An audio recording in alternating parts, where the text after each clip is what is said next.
Բարև ձեզ հարգելի հեռուստադիտողներ, գալայի եթերում հակառակ կողմը հաղորդման հերթական թողարկումն է, տաղավարում իմ հյուրերն են պատմաբան Վահրամ Թոքմաջյանը և քաղաքական փորձագետ Ռուբեն Մեհրաբյանը։ Շնորհակալ եմ պարոնայք մեր հրավերը ընդունելու համար։ Այս անգամ մենք կզրուցենք սահմանային վերջին դեպքերից, լարվածության դեպքերից, ինչպես նաև արցախա-ադրբեջանական վերջին լարումների մասին կփորձենք կարծիքներ հնչեցնել, թե ինչ է տեղի ունենում այս դաշտում, որն է պատճառը, մի կողմից արտաքին գործոս նախարարության մակարդակով հանդիպումներ, հայտարարություններ ՀՀԿ Մինսկի խմբի կողմից, որ խնդիրը լուծվում է, այսպես ասած, բանակցային սեղանի շուրջ, մյուս կողմից ՀՀԿ անդամ մասնակից երկրներից մեկը շարունակում է ակտիվ սպառազինել մեր թշնամի երկրին Ադրբեջանին։ Եթե ընդհանուր գնահատենք, պարոն Մեհրաբյան, այս պահին ինչպիսին կբնորոշեք վիճակը այս դաշտում։ Ցավոք սրտի մենք վերադարձել ենք մինչ ապրիլյան իրավիճակի, որը կար մինչ քարոզիա պատերազմը, եւ քաղաքական առումով, այս զարգացումների տրամաբանության առումով, ինչպես նաեւ կանխատեսումների առումով, այսինքն մենք դեպի ուր ենք գնում, ցավոք սրտի գործը գնում է ըստ ամենայնի մի նոր բախման, ինչին ինտենսիվ ձևով հրահրում է Ռուսաստանը։ Եվ հրահրում է իր զինամատակարարումները, որը նա սկսել է դեռ Մեդվեդևի նախագահության օրոք եւ ել ավելի ինտենսիվացավ Պուտինի երրորդ ժամկետի տարիներին եւ հայկական դիվանագիտությունը փաստորեն որևէ քաղաքական հետևություն չարեց ապրիլյան պատերազմից, որևէ ջանք չգործադրեց այդ արատավոր շրջանը ուրեմն կտրելու իմաստով եւ նստած ենք, այսպես ասած, նույն կոտրած տաշտակի առաջ եւ երբ մենք ասում ենք, որ մեր հույսը մեր վրա պետք է դնենք եւ մեր հույսը մեր պաշտպանության բանակն է, դա նշանակում է խոստովանություն, որ դիվանագիտությունը պարտված է։ Շատ լավ, պարոն Մեհրաբյան, ես կուզեի լսել նաև պարոն Թոքմաջյանի ընդհանուր շնորհից բնութագիրը, ինչ է տեղի ունենում այս դաշտում հիմա, պարոն Թոքմաջյան, ձեր գնահատականները։ Ինչպես ես երիցս նշել եմ, մեր նախկին հանդիպումներում եւ ընդհանրապես այս իրավիճակը ձեռնտու է երկու իշխող կլաններին, Ալիևյան կլանին եւ Սարգսյանական կլանին, որոնք միայն ու միայն վերարտադրվում են Արցախյան հարցի չլուծվածության իմիտացիայի մասով, այդ կոնֆլիկտի հիման վրա։ Եվ ներքին ռեսուրսների առումով եւ քաղաքական ռեսուրսների առումով, եւ տնտեսական իրենց հզորությունը, բարեկեցությունը ապահովում են պատերազմի սպառնալիքով երկու հասարակություններին բերելով թմբիրի այն վիճակում, վտանգավոր թմբիրի, որ մենք այսօր ունենք։ Այդ պաթոսախեղտ, փակ հայրենասիրություն տվյալ դեպքում շատ վատ բառ է, դարձել շղթան, որը մեզ բերել է հանգրվանին։ Ինչ մնում է միջազգային հարաբերությունների ասպեկտում, Հայաստանի Հանրապետությունը վաղուց դիվանագիտություն չունի, մենք դա շատ լավ գիտենք։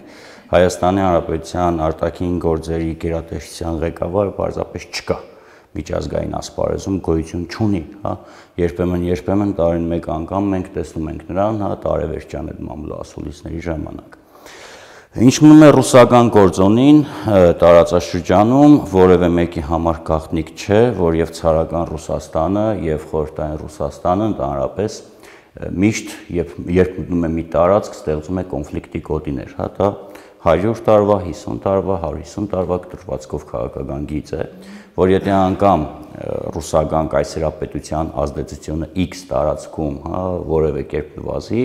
կոնֆլիկտի գոտիները կմնան եւ այդ կոնֆլիկտի գոտիների միջոցով կկարողանա իր գերակայությունը պահել։ Եթե դուք ուշադիր նայեք խորհրդային միջան փլուզման փուլին, խոսքը 85-ից 90 թվականների մասին է, Արցախյան շարժումով սկսված գործընթացի ժամանակ խորհրդային միջանում կար 120-ից ավել ազգային հարց։ Ուդմուրներից, բաշկիրներից, ճուվաշներից ու չգիտեմ ինչից սկսած, վերջացրած Արցախյան հարցով եւ տեսնում ենք, թե խորհրդային միջան փլուզումից հետո այդ տարածքում քանի միջէթնիկ եւ միջպետական կոնֆլիկտներ առաջացավ։ Բնականաբար բիզնես տեսանկյունից առանց այն էլ ծանր տնտեսական իրավիճակում գտնվող Ռուսաստանի համար, հա, սանկցիաներն իրենց գործարել են, շատ ձեռնտու է զինել Ադրբեջանին, բայց դա գիտեք, եւ քաղաքական տեսանկյունից մեր քաղաքական իմպոտենտության արդյունքն է, հա։ Հիմա տեսեք, այդ ՀԱՊԿ կոչված կառույցի ղեկավարը, պատասխանատու քարտուղարը, պաշտոնը չգիտեմ, Խաչատուրովն է, չէ՞, կարծեմ, հա, ազգությամբ հայ ենթադրում եմ, հայկական զինված ուժերի ներկայացուցիչ։ Եվ այդ համաձայնագրի կամ այդ կառույցի շրջանակներում չեն կարողանում ընդունել մի որոշում կամ համարձակություն չունեն առաջարկելու մի որոշում, որ ՀԱՊԿ անդամ երկրների անվտանգությանը սպառնացող երկրներին մենք զին տեխնիկա չենք վաճառում, ինչպես անում են, ասենք, ՆԱՏՕ-ի համաձայնագրի շրջանակներում գտնվող երկրները։ Եթե դուք ուշադիր նայեք Ադրբեջանի վերջի 5 տարիների, կարծեմ, եթե փոքրինչ սխալվեմ, կներեք ռազմական սպառազինության ծավալներին, կտեսնեք, որ այն ավելացել է 3 անգամ, եւ այդ ամբողջ ծավալի 85%-ը բաժին է ընկնում հատկապես ռուսական կողմին, ու մեկ ինձ թվում է, թե ռուսները դա հենց անում են ի հակադրություն մեզ, հա, պարզապես մեր նվաստությունը հեշտական անգամ ցույց տալու։ Եթե դուք նայեք բանի տեքստերը,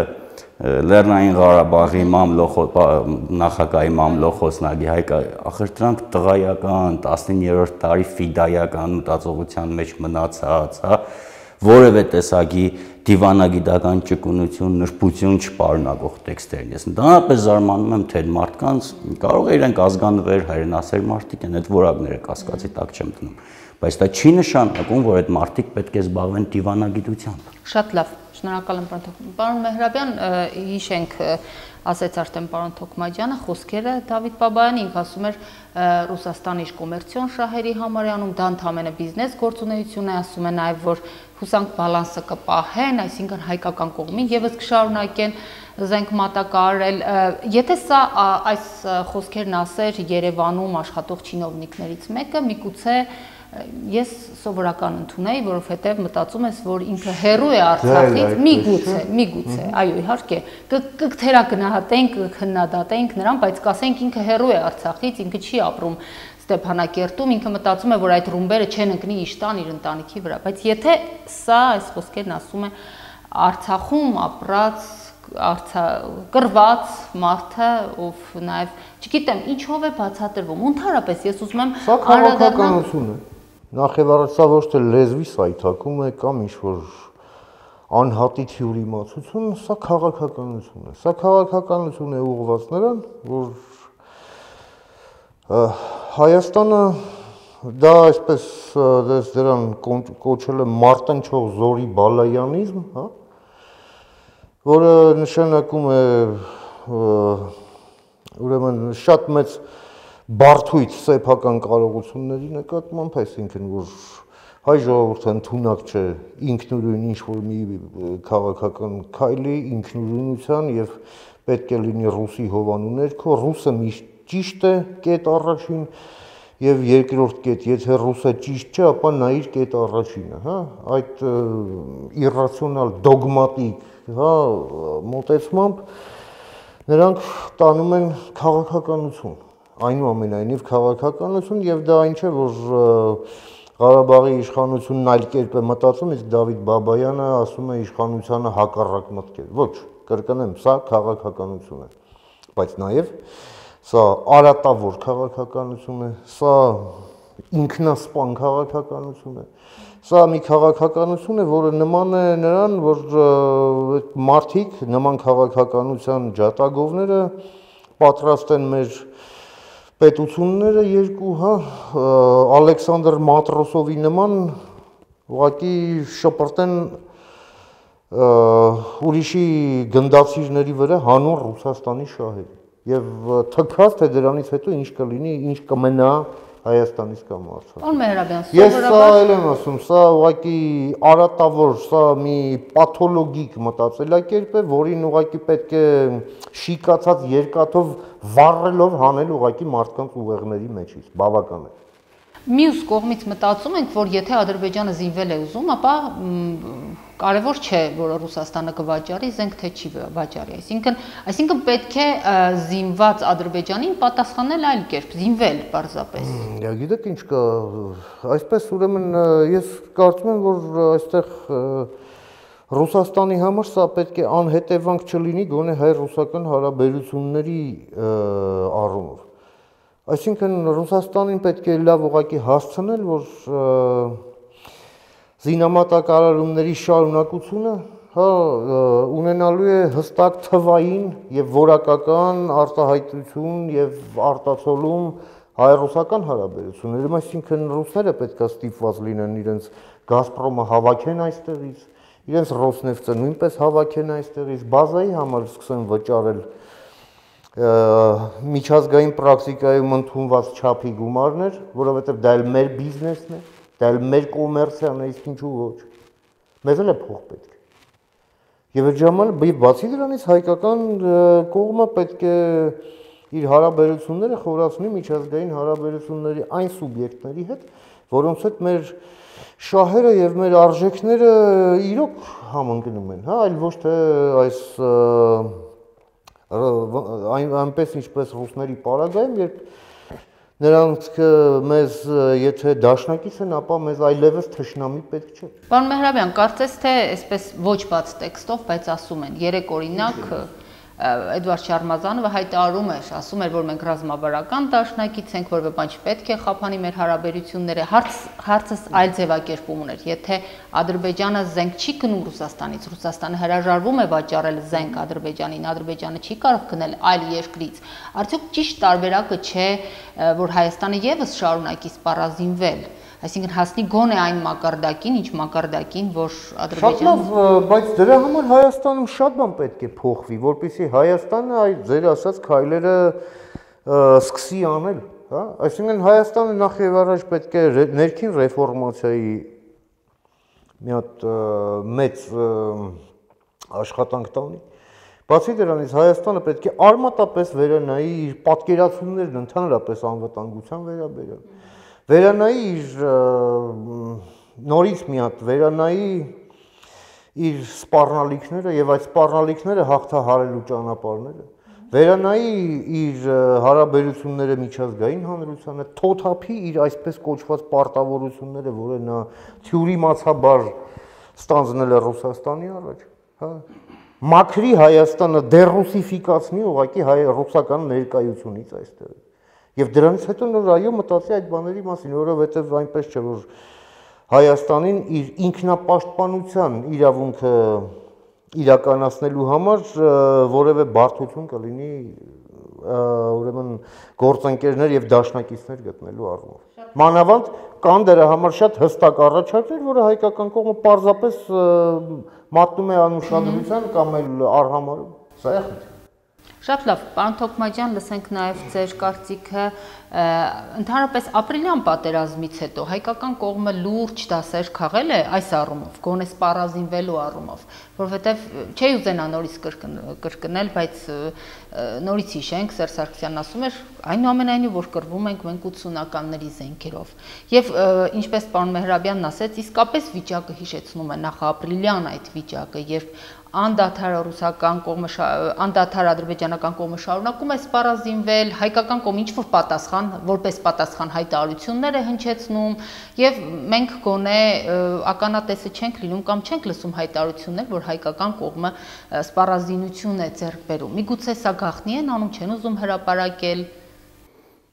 Նախ սկսենք նրանից, որ դուք երբ ասում եք Ռուսաստանից եթե չգնի ուրիշ տեղից է գնելու, վերջին այդ Սոնցեպյոկը, ինչ կոչվում է համակարգերը, որը գնեցին Ռուսաստանից, երկու երկիր ունի աշխարհում, մեկը Ամերիկայի Միացյալ Նահանգները, մյուսը Ռուսաստանի Դաշնությունը։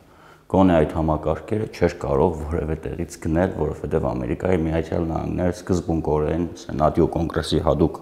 որոշումներով Ադրբեջանին զենք չի վաճառում։ 907 ուղղումն է դա։ Այո, կատեգորիկ չի վաճառում եւ վերջ գալով Հայաստանի զինված ուժերին կամ տանրապես Հայաստանի սպառազինություններին կա տեսակետ, որ Ռուսաստանի Դաշնության եւ Ամերիկայի Միացյալ Նահանգների ունեցած ատոմային ռումբները ավելի շատ պատերազմներ են կանխել, քան խաղաղասիրության կամ խաղաղության կոչերը։ Իրականում սպառազինությունների մրցավազքին ես կտրուկ դեմ եմ, հարց ում հաշվին, ինչ միջոցների հաշվին։ Գիտեք, երբ ասում ենք Ադրբեջանը սա ունի, մենք է Իսկանդեր ունենք, նմանվում ենք այն փոքր ժամանակ բագում խաղացող 4 տարեկան երեխայի, որ ասում է իմ պապայի մեքենան քո պապայի մեքենայից մեծ է, հա։ Այդ մանկական մոտեցում է, ինչի մասն է խոսքը։ Ես համաձայն եմ, որ պետք է արտաքին քաղաքականության ասպեկտում դրսևորել կոշտ եւ ագրեսիվ արտաքին քաղաքականություն։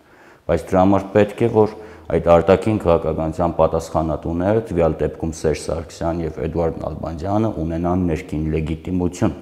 ունենան հակակշիռների մեխանիզմ, ունենան հավասարակշռվելու եւ ճոճանակի քաղաքականության մեջ տեղավորվելու մեխանիզմ, դրանք դա չունեն, նրանք դաշտը իսպար չորացրել են, հա։ Ինձ առանձնապես չի հետաքրքրում, որ մի 7-8 հոգի մանդատի համար հայտարարում են ազգային ժողով վերջին ընտրությունների լեգիտիմ, հա, կմնա դեռ այդ լեգիտիմ ընտրություններն իրենց բգին, Սերժ Սարգսյանը լեգիտիմ նախագահ չի, ոչ լեգիտիմ նախագահան չի կարող միջազգային հարաբերություններում շահեր ներկայացնի։ Մյուս կողմից,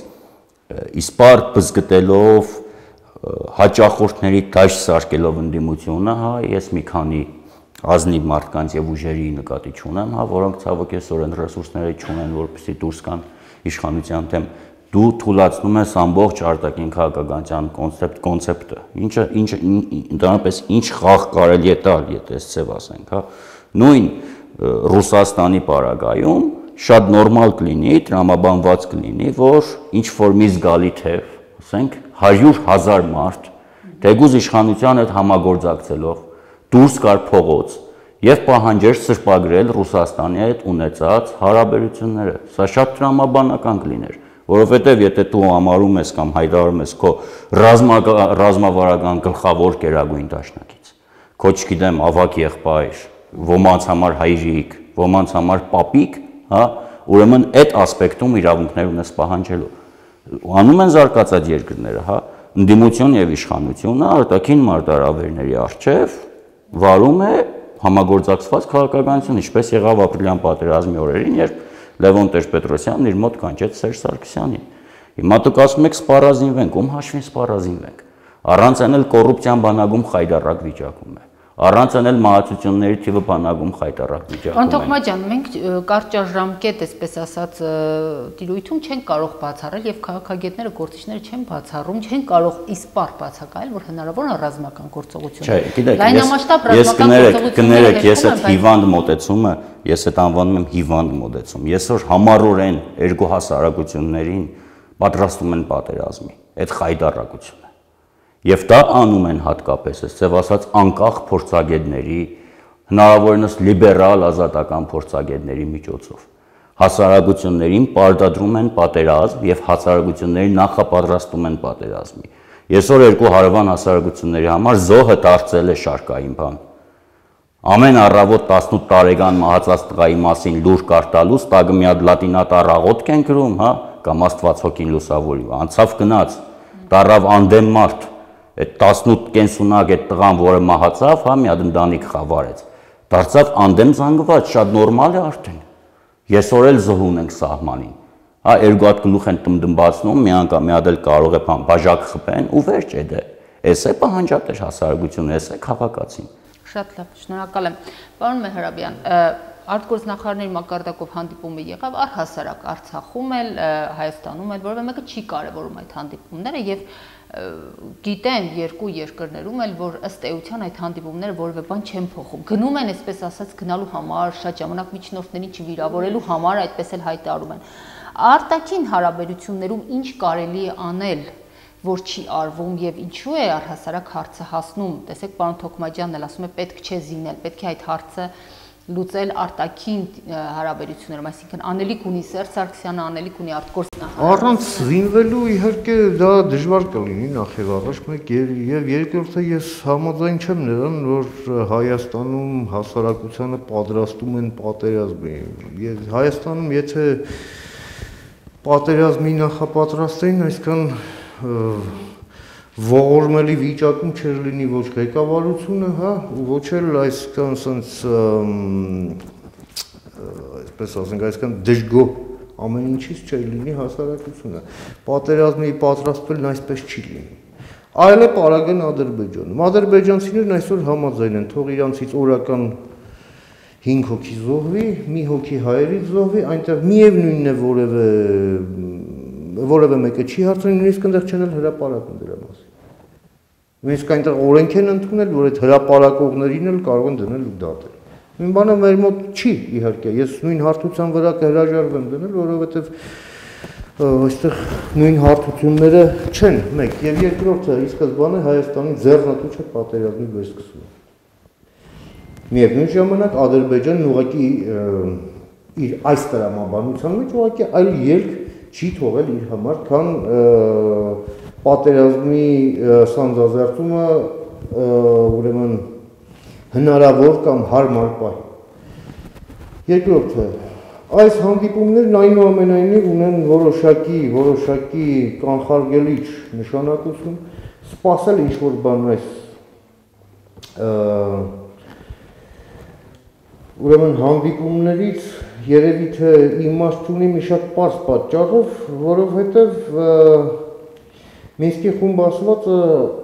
որտեղ ասում է, որ սա միակ տեղն է, որտեղ Ռուսաստանն ու Արևմուտքն ունեն կոնսենսուս, դա ճիշտ է, բայց կոնսենսուսը ինչի շուրջ։ Կոնսենսուս նրա շուրջ, որ Մինսկի խումբը չպետք է խանգարի Ռուսաստանին իր խափանարար գործունեությունը շարունակել Հարավային Կովկասում։ Այդ դրա շուրջ կոնսենսուս կա, բայց օրինակ Արևմուտքի ու Ռուսաստանի մեջ կոնսենսուս չկա Ուկրաինայի պարագայում։ Չկա կոնսենսուս այլ հարցերում, հա։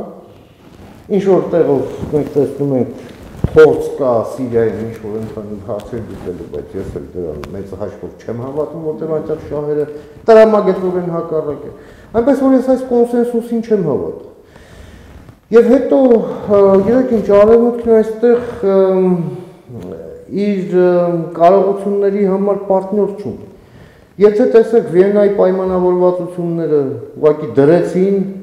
որը միանգամայն ձեռնտու էր մեզ համար, եւ դրեցին հայկական դիվանագիտության ձեռքը որպես գործիք, որը կարող էր հասնել իր տրամաբանական ավարտին, բայց ինչ տեղի ունեցավ դրանից հետո գնացին Սանկտ Պետերբուրգ, մինչ այդ ասում են, որ Մինսկի խումբը միակ ֆորմատն է Երանախագահությունը եւ չկա ու չի կարող լինել այլ ֆորմատ, հայերը վերեկենում գնում են Ռուսաստանում այդ երրակոմ այսպես կոչված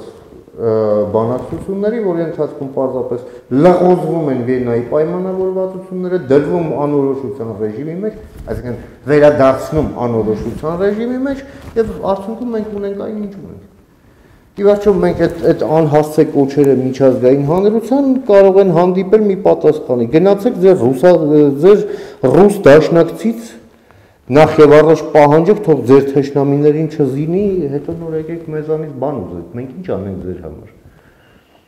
Մեկ եւ երկրորդն էլ իսկ ինչի համար անենք ձեր համար։ Խելք կհավաքեք, նոր կհասկանանք ինչից հետո։ Ի վերջո տեսեք, Ռուսաստանի դնում են պատժամիջոցների տակ, մենք չգիտեմ ինչի համար, մենք մտնում ենք հանուն ինչի այդ նույն պատժամիջոցների ազդեցության տակ, հա, ընդ որում խնդիր չունենալով Արևմուտքի եւ պատճառ չունենալով որևէ խնդիր ունենալ Արևմուտքի։ Եվ նման շատ ասենք դատողություններ կան, որ ուղղակի մարդկանց մոտ հարցական են առաջացնում, թե այս մարդկանց անկեղծության աստիճանը, մեկ եւ երկրորդը իրենց ընկալումները, թե իրանք ընդհանրապես ինչ են ուզում, ուղղակի պարզ չէ։ Եվ տեսեք, այս հանդիպումները նորից դառնալով ձեր հարցին, այնուամենայնիվ արժեքավոր են զուտ հանդիպումների փաստով, բայց ավելին, քանի այս ամենը չի փոխվում, ավելին սպասել հնարավոր չէ, բայց հայկական կողմը այսօր պետք է անի ամեն ինչ երկու բանի համար։ Նախ եւ առաջ, որ Ռուսաստանի այս խափանարար հնարավորությունները սահմանափակի տարածաշրջանում, հա, քայլեր ուղղվածներով, եւ դա պարզ է, որ պետք է անի արևմտյան գործընկերների հետ։ Եվ երկրորդը ինչ պետք է անի, պետք է ուղղակի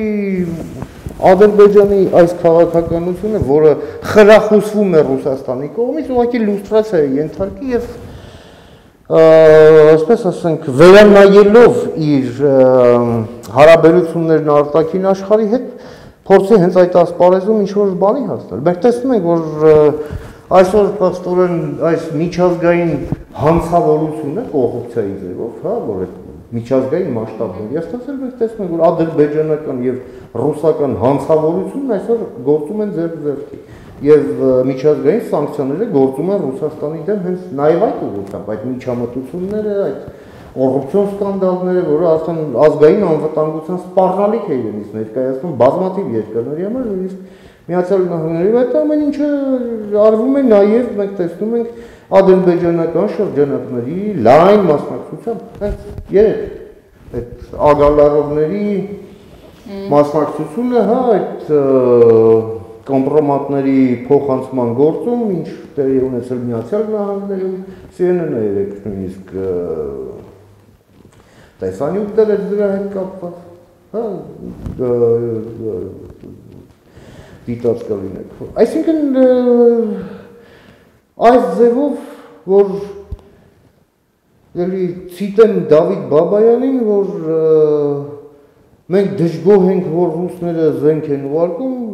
այնքան դժգոհ լինես, այնքանից էլ շատ։ Հետո ինչ, ումա պետք քանի կոպեկ աչքի դժգոհությունը, եթե դու դրանից հետո ասում ես հաջորդ նախադասությանը, որ մենք չենք համարում, որ դա ուղղված է հայության դեմ։ Կներես, ուզում եք մի հատ նորից կալցո օպերացիա անեն, թե Սաֆոնովին մի հատ էլ նորից գլխների դնեն, որ հասկանաք, որ հայության դեմը ոնց է լինում եւ ոնց չի լինում։ Ախր չի կարելի այտենց ոչ adekvat լինել եւ այդ աստիճանի անմեղսունակ ուղղակի։ Սա անթույլատրելի է։ Շատ լավ, պարոն Թոքմաջյան, արտաքին գործոս նախարարների հանդիպմանը այնուամենայնիվ մի բան որոշվեց, որ նոր հանդիպում է լինելու աշնանը, խոսում է նաև երկրների ղեկավարների հանդիպման մասին։ Այնուամենայնիվ տպավորություն է, որ ամեն անգամ հանդիպում են, փակ դռների հետևում ինչ-որ քննարկումներ է ծավալվում, որոշվում է հաջորդ հրապարակում են, մեզ ասում են հաջորդ հանդիպման օրը կամ մոտավոր թե երբ է կայանալու հանդիպումը։ Ինչ պետք է արվի արտաքին քաղաքական ասպեկտում, որ չի արվում, որպեսզի, ինչպես դուք նշեցիք ձեր նախորդ խոսքում, խոսքը եւ հերթը չհասնի զենքին կամ պաշտպանության ոլորտին։ Ինչ պետք է արվի, որ չի արվում։ Սկզբում Վիեննայի Սանկտ Պետերբուրգի հանդիպումից հետո կարծես թե հայկական կողմը հրաժարվում էր հանդիպումներից եւ այդպիսի հայտարարություններ եւս եղան, որ մինչեւ կյանքի չկոչվեն այդ հանդիպումները, չենք գնա հանդիպման, սակայն հետագայում նորից հարգելով, ինչպես ասում են Միսկի խմբի միջնորդ երկրների ջանքերը, գնացին այդ հանդիպումներին։ Միգուցե պետք է հրաժարվել այդ հանդիպումներից, ճիշտ կլինի, այսինքն միառժամանակ հրաժարվել այդ հանդիպումներից, երբ նախորդային նորից զոհեր ենք ունենում։ Նախարարների հանդիպումից մեկ օր առաջ մենք ունեցանք նորից սահմանային խախտումներ, մենք մեկ զոհ տվեցինք։ Նախ ես փոքրիկ հագադարձում պարոն Մերաբյանին, ով ինձ հետ համաձայն չէ պատերազմի նախապատրաստելու կոչերին, Հայաստանը ենթադրյալ Ադրբեջանի համատեղ բաց հասարակություն է ավելի, հա, Սերժ Սարգսյանը շատ լավ ձև է գտել է մարդիկ Facebook-ներում կամ սոցկայքերում հայոյում են, հա, այդ հարկ եղավ փողոց դուրս գալ չեն գալիս, հայելն արդեն կատարած աշխատանք են համարում։ Կայսերապետությունները փակ շատ ավելի շուտ են պայթում, ես հիմա այդ հարցով կանխատեսումներ չեմ փորձի անել։ Ազգ բանակ, ինչ ես արել Արցախի համար ցուցանակներ, կենաց խմելուց SMS ուղարկեք փողով բանակին, Վիգեն Սարգսյանն ասեց։ Պետբյուջեից ԵԿՄ բանը այն երկրապահների խմբերին գումարներ տրամադրել։ Բոլոր բուհերում եւ դպրոցների մեծ մասում ռազմահերնասիրական խմբակների կորցունեությունը։ Պատոսախեղ տեքստերը ամեն օր այդ լրատվականներով այդ պատերազմի նախապատրաստել չի, բա ինչ է։ Տոտալ զոմբիացման մոլորտ է։ Գալով ձեր հարցի պատասխանի։ Իմիտացիա է։ Դա արդեն սովորական է դարձել պարոն Մերաբյան։ Արդեն այս հասարակությանը, ես այդ հասարակությունը ձեր տոտալ դժգոհություն ասածը, հա, հասարակություն կոչված այդ հեղեղուկ զանգվածի մոտ սկսվում է 5000 դրամով եւ ավարտվում 10000 դրամով։ Թողնենք այդ հասարակությանն իր տեղում ինքն իր քաղաքական կամքը տեսել ենք ոնց է արտահայտում։ Գալով այդ նախագահների եւ արտգործնախարարների հանդիպումներին ինչ պետք է անել։ Նախ իրենք միմյանց պիտի լուրջ վերաբերվեն։ Ընդամենը 1 տարի ու կես 2 տարի առաջ, հիմա չեմ հիշի, որ հեռուստատեսության բանակցությունների մասնակից կողմերից մեկը պատմեց, որ երբ հանդիպում են Նալբանդյանը, Մամեդարովը, Սարգսյանը, Ալիևը, հա, առաջի 20 րոպեն իրար մասին անեկդոտներ են պատմում։ Դե մարդը։ Եվ ոչ մեկ չհերկեց դա։ Այսինքն այդ մարդիկ չեն գնում բանակցելու, այդ մարդիկ գնում են ցինիկանալու, մայլի տղա, քուչի տղա, հա, գնում են իրար հետ, ձեռ են առնում իրար, հետ են գալիս։ Դուք այդ մարդկանցից լուրջություն եք ուզում։ Այդ նույն մարդով հղում էր անում, հա, հիմա չասենք անունը, որ գովազ չդառնա, պատմում էր նաև ինչքան էլ ուզում է վատ վերաբերվենք Ռոբերտ Քոչարյանի, հա, կամ կանխակալ վերաբերմունք ունենանք Տեր-Պետրոսյանի հանդեպ, որ այն փուլում իրոք բանակցություններ կար։ Տեր-Պետրոսյանի ժամանակ ավելի շատ էին փորձում լուծում գտնել, խնդրի, Քոչարյանի ժամանակ ինչ որ լրջություն կար, հա, Հայր Ալիև կար, հետո նոր որդուն եկավ եւ այլն եւ այլն։ Այս փուլում այդ մարդկանց մեջ լրջություն չկա։ Մյուս կողմից, երբ որ դուք ասում եք հրաժարվել, հա, այդ հանդիպումներից, այսինքն ինչ ենք առաջարկում, Մինսկի խմբի ձևաչափից դուրս գալ, տանել հարցը ՄԱԿ-ի անվտանգության խորհուրդ, որի դեմ պայքարում են կարծես թե որ չտանեն, հա, որովհետև կոնե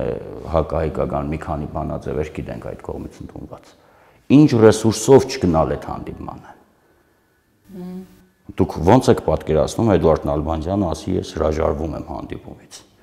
Մի անգամ տեսանք Հիլարի Քլինտոնը ինչպես վարվեց նրա հետ։ Ցյուրիխյան արձանագրությունների հայտնի կադրերը կան։ Հետո մենք մեզնից չենք հորինում։ Եթե դու չունես ուժ, եթե դու անդեմ ես, եթե դու չես ղեկավարում իրականում պետություն, հա, չգիտեմ ինչ ես։ Դու ոնց ես շահեր ներկայացնում։ Ես որևէ ակնկալիք չունեմ այդ տարեվերջյան հանդիպումից, եթե անգամ լինի։ Լինելու է հերթական ձեռք սեղմոցին, հա, հերթական ինչ որ ժպիտները նեղացած, սկսելու են ժեստերի լեզվին ուշադրություն դարձնել, հա, հիմար հոդվածներ գրել այդ մասին, արհամարական հայացքներում մյուսի դե մոտավորապես թաղի պես այդ կային մակարդակի, հա, կամ կանանց սուրճ խմելու աստիճանի զրույցներ են, այդտեղ լուրջ ինչ որ հարցեր ոչ քննարկվել են, ոչ քննարկվում են, ոչ էլ կքննարկվեն։ Լեռնային Ղարաբաղի խնդրի կարգավորման բանալին, հա, եթե ոչ մեկ պետության, ապա կոնե երկու պետության ձեռքում է։ Քանի դեռ այսօրվա աշխարհը այս բևեռացման սկզբունքներով է։ Իհարկե, պարոն Մերաբյանի խոսքի հետ այն հատվածի, որ մենք ունենք դրսից մեսիջներ, որոնց չենք վերաբերվում կամ իգնոր ենք անում, մենք շատ տմարդի ենք կառուցում մեր արտաքին քաղաքականությունը հագադրության մեջ դնելով Ռուսաստան, ԱՄՆ, հա։ Հիմա այլ բևեռներ կան, կա Չինաստան, ձևավորվում է Չինաստան, Իրան, ու կարծես թե Brexit-ից հետո Հայր Մեծ Բրիտանիան դուրս եկավ ԵՄ-ից, Ամերիկայի քաղաքականությունից ինչ որ առումով զզված Եվրոմիություն, հետաքրքիր, եթե ուշադրեք վերջին այդ Իրանի նկատմամբ պատժամիջոցների ամերիկյան առաջքաշատ ծրագիրը ԵՄ-ի կողմից չարժանացավ են ընդունելությանը, որը նախկինում էր արժանացել, կան այլ բևեռներ, կա ի վերջո քաղաքականություն ինքը խաղալու արվեստ է հակասությունների վրա, բայց եթե դու պառաված հարճի նման հանձնվել ես քո սիրեկանի գրկին, հա, եւ ուրիշ բան չես տեսնում, ուրեմն դատապարտված ես։ Իսկ մենք այսօր այդ կերպ ենք վարվում։ Շատ լավ, պարոն Մեհրաբյան, ամփոփեք նաեւ ձեր միտքը եւ վերջացնենք։ Այնուամենայնիվ բանակցություններին այլ ընտրենք չկա։ Հատկապես Մինսկի խմբի այս եռանախագահության ձևաչափով բանակցային գործընթացին, ուրեմն այլ ընտրանք գոնե հայկական կողմի համար չկա, չնայած շատ կցանկանար թե Ռուսաստանը, թե Ադրբեջանը, ինչի մասին նրանք բազմիցս պաշտոնապես նման կարծիքներ բարձրաձայնել են, որ կուզենային Մինսկի խմբի ֆորմատից դուրս դնել բանակցությունները, այլ տեղեր տանել, այնուամենայնիվ հայկական կողմը այո պետք է մնա այս բանակցային գործընթացում, բայց սա անհրաժեշտ, բայց ամենևին էլ ոչ բավարար պայման է։ Հետևաբար մենք կրկնեմ այն հետևությունները, որոնք պետք է անեինք հենց ապրիլյան պատերազմի օրերից սկսած ասեմ, հա, քաղաքական իմաստով։ Այնուամենայնիվ ռազմատեխնիկական առումով այնտեղ ինչ-որ փոփոխություններ կան, որքանով կարելի է դատել հրապարակումներից եւ հայտարարություններից, ամենայն դեպս ներկայումս այդ հանկարծակիության գործոնը, որը գործեց ապրիլյան պատերազմին, այսօր հասցված է նվազագույնի, այսպես ասենք, եթե ոչ որոշ առումներով զրոյացված, ապա քաղաքական առումով այո մենք չենք արել եւ ոչ մի հետեւություն մենք շարունակում ենք այն նույն համառությամբ, հա, ինչ որ համարել Ռուսաստանին դաշնակից, համարել որ մենք ինչ որ պարտավորություններ ունենք եւ պետք է ունենանք Ռուսաստանի առաջ չգիտեմ ինչի համար, իմացողները թող ասեն, չգիտեմ Համենայն դեպս այս ամեն ինչը այո պետք է նաև վերանայել, որը միայն կուժեղացնի մեր դիրքերը բանակցային գործընթացում։ Ուրիշ տարբերակ ես գոնե այս պահին չեմ տեսնում։ Իսկ ինչ վերաբերվում է պատերազմին պատրաստվել, չպատրաստվելուն, կրկնեմ, այդ ազգ բաննակ եւ այլ, այդ ամենը ուղղակի կապված է նրա հետ, որ մի քիչ ավելի մեծացնեն բյուջետային հնարավորությունները բանակի եւ մյուս կողմից էլ դա իմիտացիա է։ Բայց այնուամենայնիվ ես կարծում եմ, որ հայկական կողմը այո պետք է պատրաստվի պատերազմի, որովհետև մենք դիմացը ունենք տոտալիտար պետություն, ուղղակի ֆաշիստական հիմունքների վրա կառուցված պետություն, որտեղ հայատյացությունը ուղղակի պետական մակարդակի վրա է, եւ սա ցավալի իրողություն է մեզ համար, իրողություն, որի վրա մենք ազդել չենք կարող։ Մենք չպետք է այդ ճանապարհով ընթանանք, հա, որով ընթանում են մեր հարևանները, այսինքն դա չի նշանակում, որ մենք էլ մեր տոտալիտարիզմը պետք է կառուցենք ու մեր ատելության քարոզչությունը։ Հայաստանի տոտալիտարիզմ չէ, Հայաստանի ամբողջատիրություն չէ։ Ո՞ն ամբողջատիրություն չէ։ Միակուսակցական համակարգ վերից վար պետականացված իշխող վարչակարգի ձեռքում գտնվող ԵՏԵՐ ու ԶԼՄ-ներ ու գենսեք շուտով, ինչի մասին է խոսքը։ Շուտով խոսանք։ Տեսեք, ես ավելի արդեն իսկ ես ավելի շատ կողմնակից եմ այն նրան, ինչ Freedom House-ի եզրակացության հետ պրոֆեսիոնալ եզրակացության հետ համաձայն է, որ մեր մոտ այնուամենայնիվ կա չկոնսոլիդացված ավտորիտարիզմ եւ կա մեծ սպառնալիք, որ դա կարող է դառնալ կոնսոլիդացված։ Այդ դրա հետ ես լիովին համաձայն եմ եւ հետեւաբար Ես նաև դեմ եմ նրան, որ մեր հասարակությանը սկսում են անվանել 5000 դրամանոց կամ 10000 դրամանոց։ Փաստն ենք արձանագրում։ Ուրեմն փաստը արձանագրելով հարցին, այսպես ասենք, լուծման չենք հասնում։ Դա այդ հասարակության մի մասն էլ ես եմ եւ դուք եք։ Հետևաբար ես այդ ինքնախարազանմանը դրա համար հասարակության մի վերաբերեք հեղեղուկ զանգված հասարակություն տերմինը հեչտիպական չի բնութագրելու ամբողջական էթնոգրաֆիկ սիստեմը։ Ուրեմն հասարակությունն այնուամենայնիվ մեր չի կարելի մեղադրել ամեն ինչում, երբ քաղաքական ուժերն են իրենք, այսպես ասենք, անկարող եւ անօգնական Եվ կամ էլ շատ կարճատես, ես շատ մեր բաներ եմ ասում քաղաքական ուժերի վերաբերյալ։ Դուք ասում եք ամբողջը հաջող բաներ, բնականաբար երբ որ ասում ենք հասարակություն, ի նկատի չունենք ազնիվ անհատներին, ես իմ խոսքում շեշտեցի։ Երբ որ ասում ենք փոշիացած ընդդիմադիր դաշտ կամ իշխանության հաճախորդներ, ի նկատի չունենք այդ նույն ընդդիմադիր դաշտում ռեսուրսներ չունեցող այն ուժերին, որոնք անկեղծ եւ սկզբունքային կանգնած են։ Բայց Մյուս կողմից հասցնելով այս հասարակությանը սոցիալ-տնտեսական ծայրագույն խեղկադակ վիճակի, երբ որ Հայաստանի Հանրապետությունում ամեն 5-րդ երեխան սոված կամ կիսասոված է քնում, երբ որ սահմանամերձ գյուղում կամ քաղաքում 800 դրամով կամ 500 դրամով կինը հավաքարար է աշխատում, հա, ու վախենում է հանգարց այդ գործը չկորցնի, եթե ՀԿ-ին չընտրի, ինչ որ լուրջ արժեքների մասին խոսել չի կարելի։ Նոր խոսեցինք մինչև եթեր մենք խոսեցինք բանի մասին, չէ, Սերժ Սարգսյան նկարների մասին։ Լևոն Պարսեղյանն հրապարակեց այդ թվերը 15 միլիոն դրամ։ Հիմա ինչով է տարբերվում Կիմ Չեն Ինից։ Ասենք նույն Հյուսային Կորեայում իր նկարներն են, Հայաստանի 1400 կրթօջախներում Սերժ Սարգսյանի եւ կներեք Գարեգին Բեի նկարներն են։ Տեսեք, ես ձեր հարցը որպես հռետորական կընդունեմ եւ էմոցիոնալ առումով կկիսեմ, բայց եթե մենք խոսում ենք այլ պարամետրերից, իհարկե դա այդպես չէ եւ թույլ չեն էլ տա, որ դա այդպես լինի, որովհետեւ դա թանկ հաճույք է, որի այսպես ասենք հնարավորությունները վճարելու չկա, այնուամենայնիվ եկեք համաձայնվեք, որ Հայաստանը ոչ Թուրքմենստանը, Հայաստանը ոչ Ադրբեջանը, ոչ էլ Հայաստանը Ռուսաստանը։ Ու պետք չի դնել դրանք նույն հարթությունների վրա։ Սակայն ես էլ եմ ասում, վտանգ է նրա, որ մենք կունենանք ավելի կոշտացում ռեժիմի, անշուշտ կա։ Բայց դրա համար ես կրկնեմ, ես որ ասում եմ, հաղում անելով, որ հասարակությունն այստեղ անելիք եւ ասելիք ունի, քաղաքական ուժերն ասելիք անելիք ունեն, պետք չէ համահարանքով վերաբերվել ոչ քաղաքական ուժերին եւ ոչ էլ հասարակական։ Քաղաքական ուժերին դուք եք համահարանքով վերաբերվում, անկարողություն ասելով, պետք չի հիմա մանիպուլյացիայով զբաղվել։ Ինչի ոչ մանիպուլյացիա։ Եթերից հետո կնայեք, դուք ասեցիք անկարող քաղաքական ուժեր։ Այո, քաղաքական ուժերը, որոնք դեր հասցրել են հասարակությանը այս։ Եկեք հասցեատերերով խոսենք, այս չեմ սիրում անհասցե օդի մեջ խոսակցություններ։ Կոնկրետ անուններով եք խոսում, ես կոնկրետ անուններով եմ խոսում։ Այո։ Դուք հղում եք անում ինչ որ Freedom House-ի, չգիտեմ, ինչ զեկույցի չի, ով ասեց, որ այդ Freedom House-ի փորձագետներն ավելի լավ են տիրապետում ներքին հայաստանյան իրավիճակին, քան ես համեստությունս կների ասել։